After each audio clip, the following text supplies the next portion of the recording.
sheytaan rajim bismillahi rahmaani rahim wasalaatu wasalaam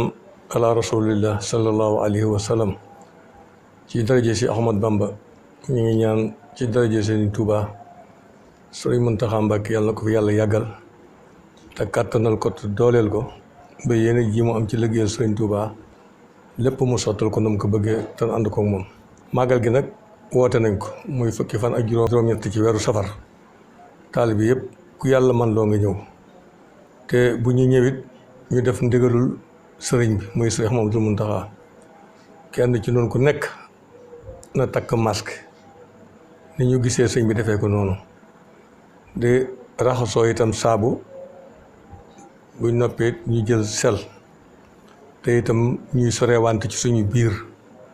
loolu mooy ndigalal Cheikh Mamadou Muntaxa wax na ko Cheikh Mamadou Basir mi nga xam ne mooy porte-parole bi te jiite màggal gi loolu tam moom wax na ko ci kii yu baree bare kon nag ab taalibe ndigal rek ni ñëw wuy si ñu màggal ci jàmm kenn ku nekk dellu fa nga jógewoon ci jàmm ak salaam buñ defee lii nga xam ne moom la Sëñ Muntaxa digle duñ gis benn lor ndax lam ci war a ñaan ci bis bi ñaan na ko boroomam ñaan na ko Sëriñ Tuubaa